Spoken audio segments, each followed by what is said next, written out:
What no one in Washington knows is that at least one ballistic missile site in Cuba is about to become operational.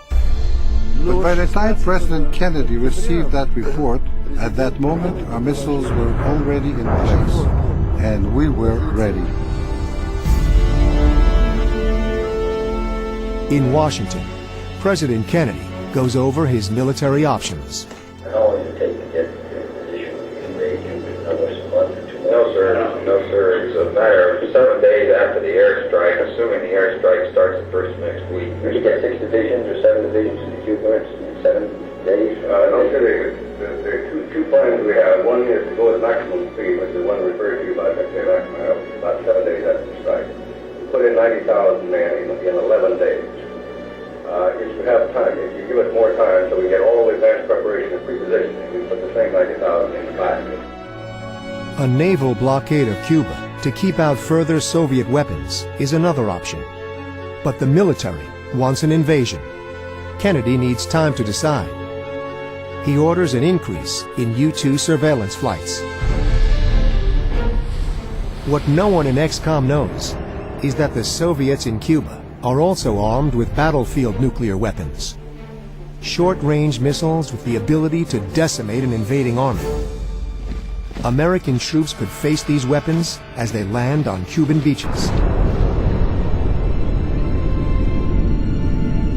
Also unknown is a nuclear threat at sea.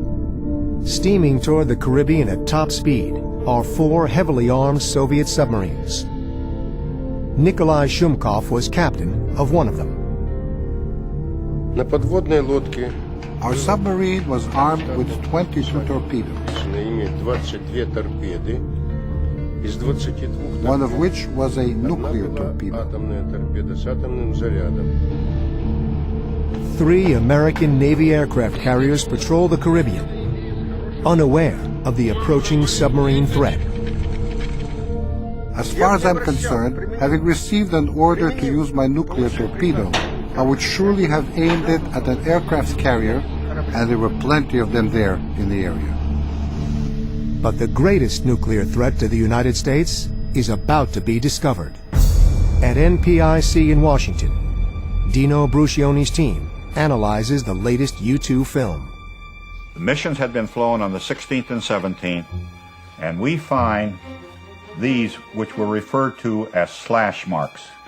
And we immediately recognized that these were IRBMs, Intermediate Range Ballistic Missile, capable of being fired from Cuba and going 2,200 miles.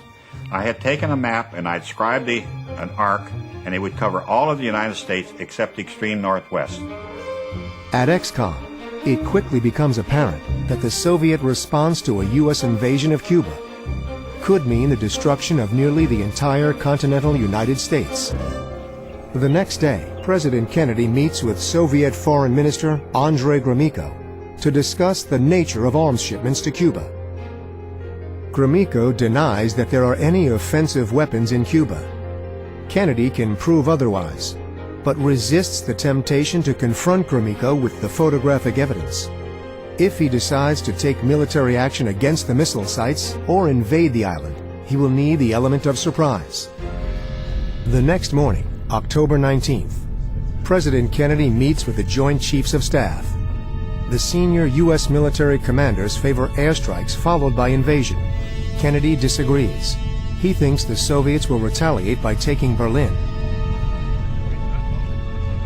With the Joint Chiefs angry, the Soviets in denial, and Berlin heavy on his mind, President Kennedy nevertheless keeps up appearances by going on a political trip to the Midwest.